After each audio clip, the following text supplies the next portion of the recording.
Quero lembrar que aqui uma aplicação prática de acesso à informação que nós, do Antagonista, trouxemos essa semana, que nós conseguimos dados junto à Câmara dos Deputados, então, que mostram que os presos, 2 presos, por atos golpistas, por tentarem explodir, lembra aquele caminhão-tanque, no dia 24 de dezembro, lá no aeroporto? Nós descobrimos, então, via lei de acesso à informação, que eles frequentavam gabinetes de deputados bolsonaristas. Nós temos aqui o Jorge Washington de Oliveira Souza e o Alan Diego dos Santos Rodrigues, os 2, né, presos pela Polícia Federal. Depois de tentarem colocar lá uma bomba no caminhão-tanque, eles foram recebidos pelos seguintes deputados. Vamos pegar aqui. O Jorge Washington esteve no gabinete do deputado Joaquim Passarinho, que ele é do PL, é um deputado bolsonarista, ele é do PL do Pará. O gabinete fica ali localizado no anexo 4. Essa visita foi no dia 23 de novembro, às 12h04, né? Nós procuramos, então, o deputado que disse o seguinte, né? Olha, pode ter ido no meu gabinete, sim. Nesse período, recebi muitas comissões de paraenses que estavam em Brasília, queriam informações principalmente do que o presidente faria, né? Do que o presidente faria em relação ao resultado das eleições que eles contestavam. E o deputado diz o seguinte, olha, não sei lhe dizer se foi realmente, mas pode ter ido, né? O Jorge Washington é lá do Pará, o mesmo estado que o deputado. Ele chegou em Brasília no dia 12 de novembro, foi preso logo depois dessa tentativa de explosão com um armamento, um farto armamento, com 1.000 munições, com fuzis. Ele gastou R$160 mil em armas. O Alan Diego, o seu parceiro, né, o seu comparsa preso, ele fez 2 visitas à Câmara dos Deputados. A primeira foi no dia 6 de dezembro, quando ele foi recebido na liderança do Podemos, né, que é ali o líder, é o deputado federal Igor Timo, de Minas Gerais, que não nos respondeu. Nós enviamos a pergunta a ele, né, dando espaço para que ele, então, nos explicasse o que o Alan Diego teria ido tratar com ele no gabinete. Nós não recebemos nenhuma informação. E o Alan, esse mesmo,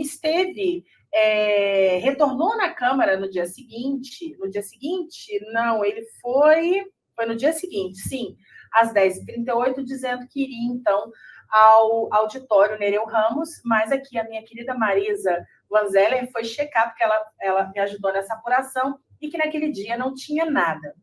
E nós temos aí, então, também um outro bolsonarista que sempre defendeu aí os atos antidemocráticos, que é o influencer Bismarck Fugaza, que é o que mais frequentou esses gabinetes de deputados bolsonaristas nesse período. Ele foi no gabinete do deputado Daniel Silveira, do deputado General Girão. Gente, o pessoal na internet estava falando, mas o Girão não é general, nós estamos falando do deputado, não do senador, tá? Está muito claro isso aqui.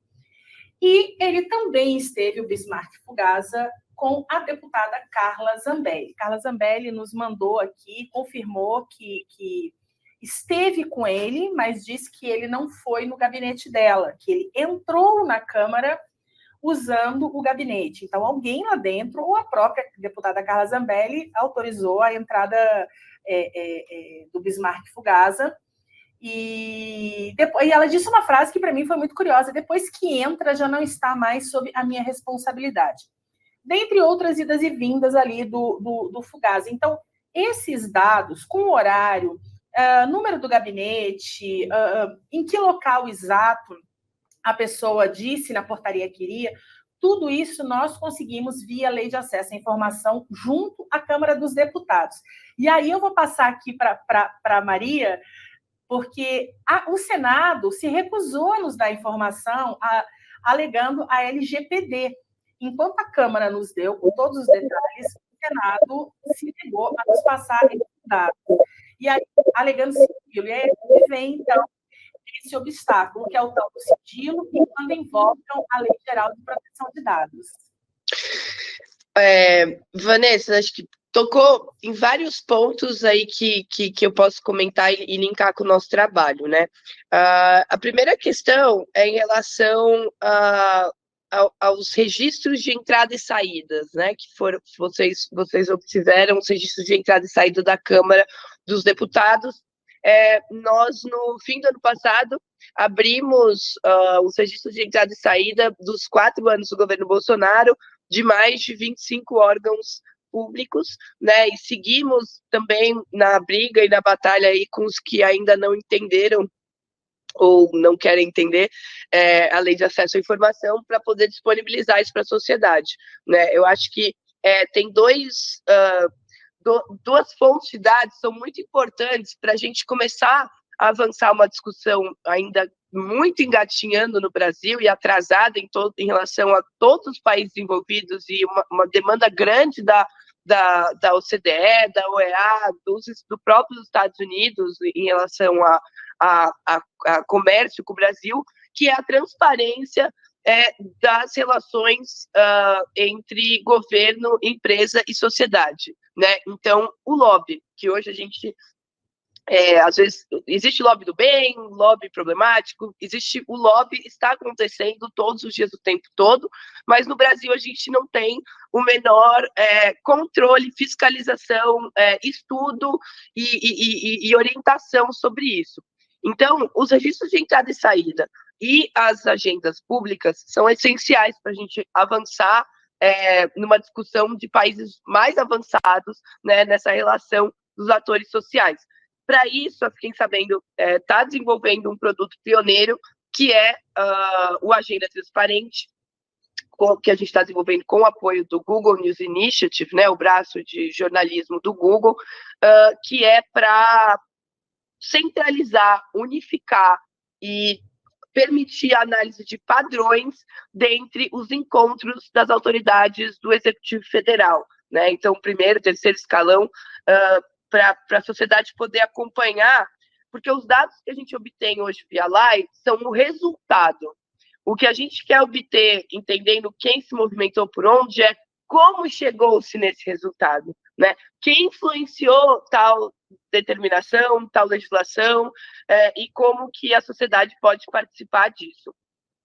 Em relação à Câmara e Senado, nós ganhamos recentemente o Prêmio de Transparência da Câmara dos Deputados e mesmo durante o discurso de recebimento do prêmio, eu não pude deixar de mencionar que né, hoje o Executivo, com todas as falhas e todo o foco que a gente tem no Executivo, é de longe o poder mais avançado em relação à transparência e lei de acesso à informação, né? O Legislativo está comendo poeira e o Judiciário nem começou a estrada ainda, né? Então, hoje você não pode questionar os deputados nem os senadores, né? Você fez um pedido para a Câmara, para uma secretaria da Câmara, e não para as pessoas que a gente elegeu. E sobre a lei de a LGPD, foi uma discussão que dominou um pouco o campo da LAI no ano passado. A gente produziu com o INSPER e com a FGV um relatório analisando todas as negativas do governo federal em relação à LGPD. Trouxemos o atual presidente do Tribunal de Contas da União, o ministro Bruno Dantas, para fazer essa conversa, e já está muito claro, assim, não existe mais a dúvida. Uma pessoa que voluntariamente adentrou um prédio público, ela passa a ser passível de fiscalização pela sociedade. Se ela quer ter a sua privacidade, ela não precisa entrar no Ministério da Economia, né? A gente hoje divulga dados de pessoas que não têm a opção de interagir ou não com o governo, né? A pessoa que depende do auxílio emergencial, do Bolsa Família, os dados dela estão todos lá publicados na internet. Então, quem voluntariamente, ainda por cima, está interagindo com o governo, vai entrar na roda de fiscalização da sociedade civil, né? Perfeito, perfeito. Não, eu fiquei só com a curiosidade, porque você tinha falado sobre a questão da transparência das agendas, e a gente que é jornalista que tem que sair correndo atrás das pessoas sofre um pouco com isso. Porque não existe um padrão. Às vezes você divulga a agenda, às vezes você não divulga a agenda, às vezes você divulga reunião com fulano e não coloca o motivo da reunião. E aí eu queria fazer uma pergunta para vocês, até a título de provocação mesmo, porque muitas vezes se alega, porque está sendo discutido assuntos que ainda estão em construção e que são de interesse público, e por isso a gente não pode divulgar o motivo da reunião. qual o limite da transparência quando a gente está falando de discussões dentro da esfera pública? Olha, acho que pergunta do limite da transparência acho que é tão difícil quanto a pergunta do limite do humor, né? Acho que...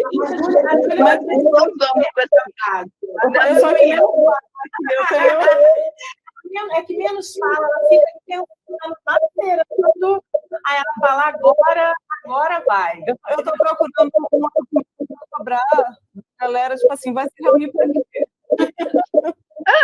Eu acho que assim, a gente ainda está muito longe de chegar perto de algum tipo de limite de transparência, né? Hoje no Brasil tá todo mundo se encontrando sem inscrição, sem ata, ninguém faz ata no governo federal, né? Ninguém sabe o que está sendo discutido, não tem vídeo, não temos acesso. Então, hoje é uma grande caixa preta o que acontece lá dentro, e a gente tem uma série de ferramentas que deveriam estar sendo fornecidas para a sociedade civil poder acompanhar, porque a democracia participativa, ela não consiste em você votar a cada 4 anos, né? Ela consiste em você realmente poder participar. E um dos grandes obstáculos da participação real do cidadão é a assimetria informacional, né? As pessoas que estão dentro do governo, elas têm muito mais informação do que o cidadão comum.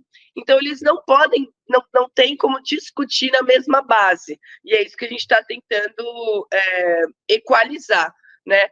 As reuniões, assim, a menos que sejam reuniões com, né, agentes secretos, eu acho que fica até difícil pensar quais seriam essas exceções quando a gente ainda está tão longe, né? E sobre ser jornalista, acho que a nossa ferramenta vai ajudar bastante, vai ter até um alerta de e-mail para você saber quando mudou uma agenda no meio do dia e o que está acontecendo, para parar de ter que ficar dando F5 na página das 200 autoridades que vocês têm que acompanhar, né? Eu queria fazer uma pergunta para a gente caminhando assim, para o final. Não sei se vocês viram, né, que a revista Veja ela solicitou acesso aos gastos do Itamaraty naquele coquetel de posse do presidente Lula e foi negado. Tendo em vista essa explicação de vocês que durante o governo os gastos a transparência dos gastos pode ser negada, esse caso é o mesmo ou não? Essa forma da lei de falar que os gastos não precisam ser divulgados ainda durante o governo se encaixa nesse coquetel ou isso é uma outra questão? Posso incluir só uma coisa na pergunta? O pessoal está aqui no meu Twitter porque eu questionei justamente isso, né? Então, o governo Lula começa que ao longo do governo do ex-presidente Jair Bolsonaro questionou muitas vezes as informações que foram colocadas como sigilo. Então, já aí no primeiro questionamento já impõe um sigilo em cima dos dados referentes à festa da posse.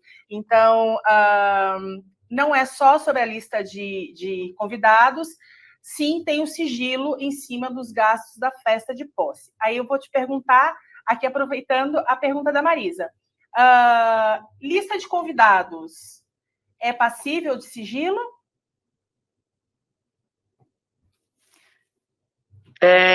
Não sei se a Thaís quer falar também. Eu acho que assim,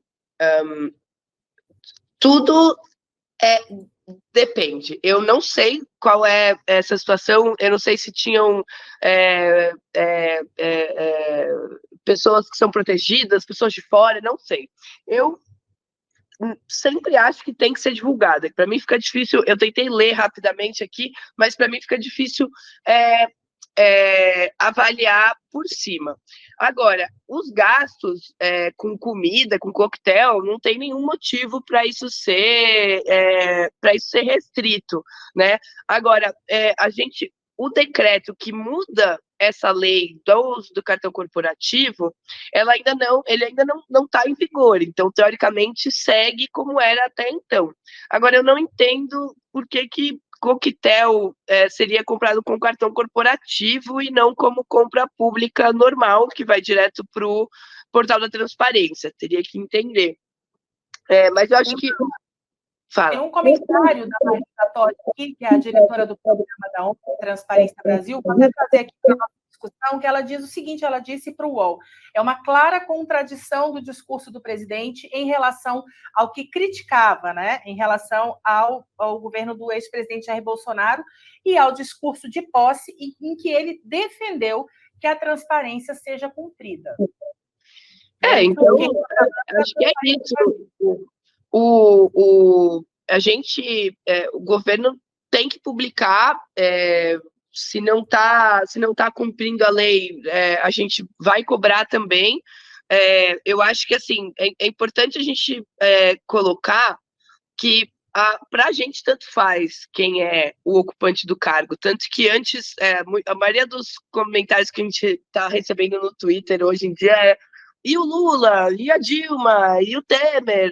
A gente fala, gente, a gente já deu esses dados. 2019, a gente já publicou de todo mundo, já está aberto. A gente está falando da novidade, né?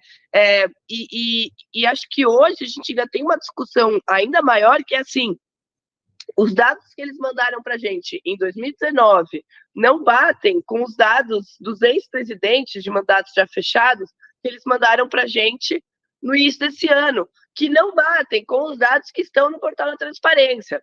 Então, a gente tem que conseguir parar e entender quais são os problemas metodológicos que estão acontecendo para que daqui para frente a gente consiga ter dados que são comparáveis entre gestões. Porque hoje, na realidade, Vanessa, é muito difícil você comparar a atuação das diferentes gestões de forma metodológica e não empírica em relação ao acesso à informação, né? Aquele dado que você trouxe, por exemplo, dos 20% de negativas a mais do governo Bolsonaro, às vezes, é engraçado, porque às vezes as pessoas acham que a gente está defendendo o Lula, ou às vezes a gente está defendendo o Bolsonaro, e não tem nada a ver. Assim, esse dado dos 20%, a gente não tem como atestar que é isso, porque esses dados da CGU são péssimos, são super incompletos. Quem determina se o acesso foi negado ou não para marcar lá no painel da CGU é o próprio servidor que respondeu aquele pedido. Então, é como se o atendente da farmácia avaliasse o próprio atendimento dele, né? Então, a gente ainda tem pouco material para poder dizer